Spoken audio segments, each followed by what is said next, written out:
I confess I don't have a very high view of Christian movies. Part of that is because I'm a little nitpicky about movies in general. I'm the guy who sits there watching the latest Hollywood blockbuster, thinking to myself, well, given the personality disorder this character exhibited earlier in the film, that's not how he would react in this situation. What he would have done when confronted with this moral dilemma is this other thing. So, for lots of movies I watch, I'm sitting there thinking, how did you spend all this time and money making this, but you didn't fix these obvious plot holes? With Christian movies in particular, I have two additional problems. One, it's always in my mind that if you're making a film to glorify the Almighty, it should be absolutely epic. It should be the best film playing in the theater. I understand that production companies don't always have the budgets to spend trunks of money on Christian films, although sometimes they do, like the original Ben-Hur or The Passion of the Christ. So it's hard to compete with Hollywood movies that have $200 million budgets, but you can make up for that by being creative. The Blair Witch Project had a budget of like $60,000. It grossed almost $250 million at the box office, which means you can make a film that people want to see even on a lower budget. So, if you're making it for God, make it awesome. Making a Christian movie should be like building a cathedral. The only acceptable outcome is excellence. Two, Christian movies tend to water down and oversimplify reality. And there's a reason for that. If you're making a Christian movie, part of your target audience is little old Christian ladies who are going to go watch it after their pastor recommends it at church. You don't want to traumatize these little old Christian ladies, so you have to be careful about what you put in your movie. But a lot of Christian movies are about people who have serious issues, massive moral problems, but then they turn to Jesus at some point. And things have to get watered down to make the story safe for a Christian audience. Let's say you're making a movie about a homeless drug addict who prostitutes herself to pay for meth, but eventually becomes a Christian. How do you tell that story?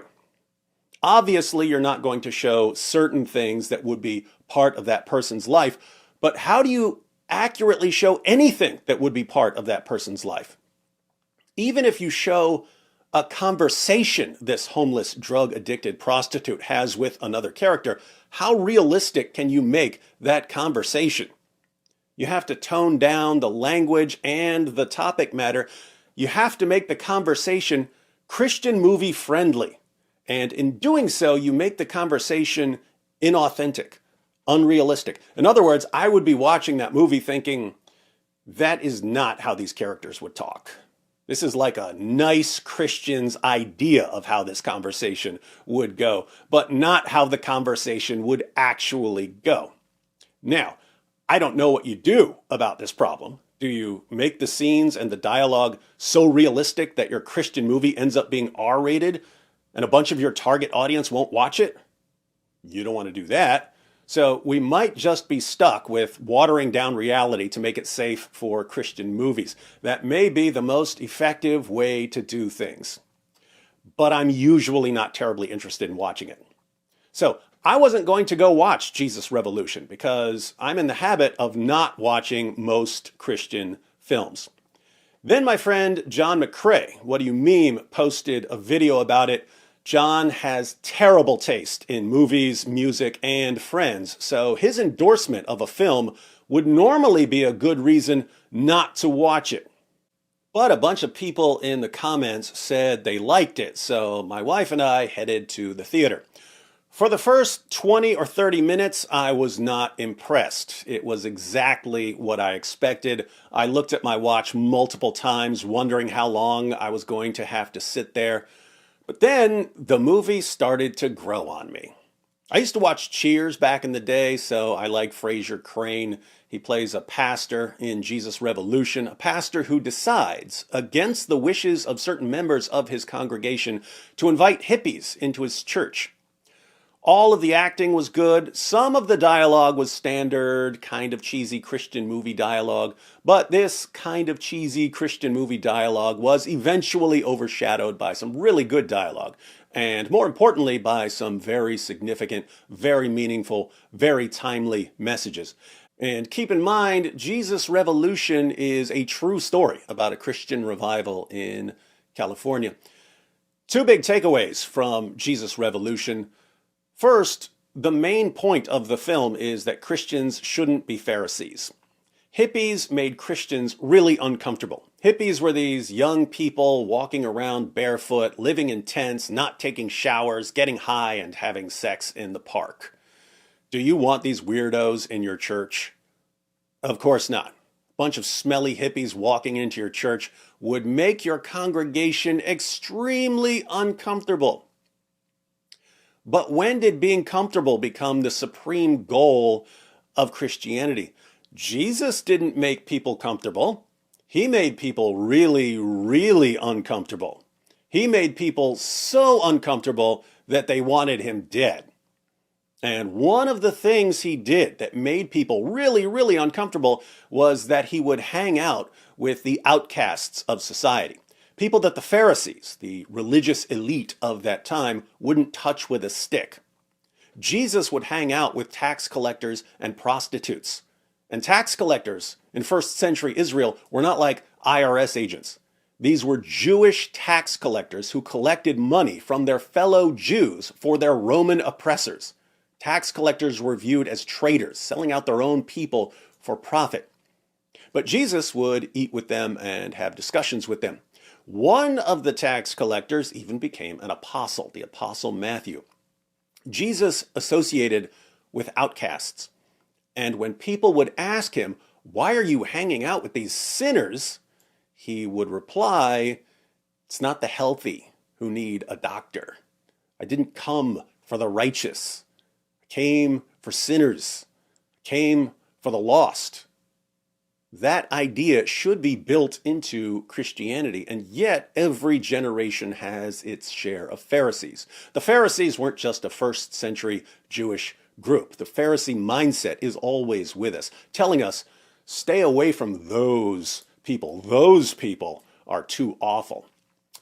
In fact, as I was watching Jesus Revolution, checking my watch, and we got to the part where Frazier started bringing hippies into his church, and some of his congregation left, I began wondering, am I being a film Pharisee?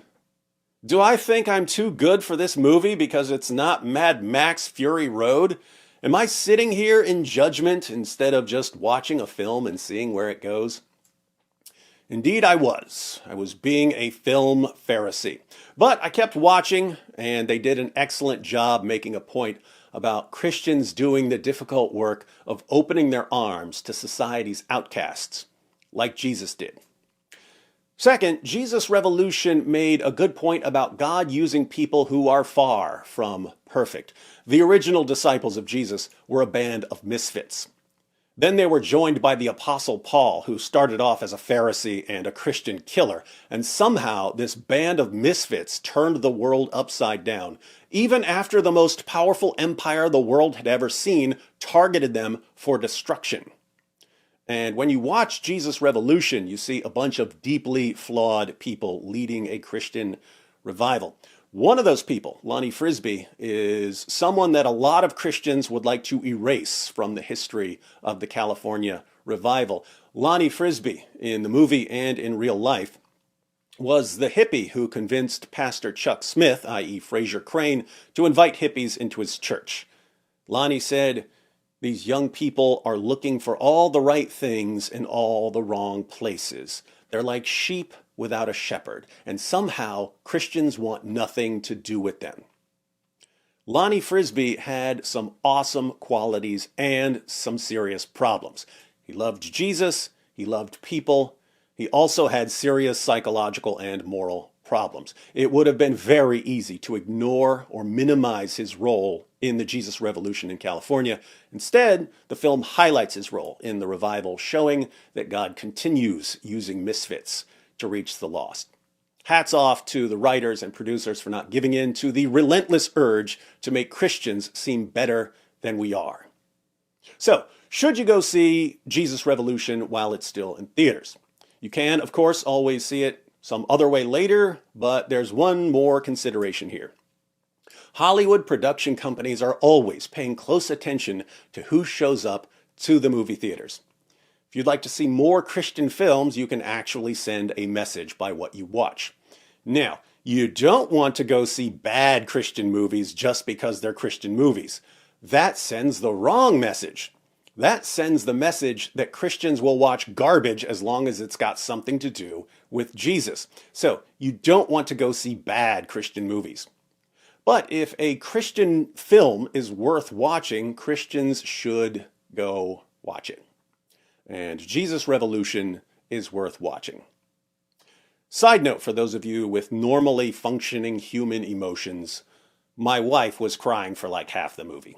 So, Jesus Revolution is apparently quite moving for normal people.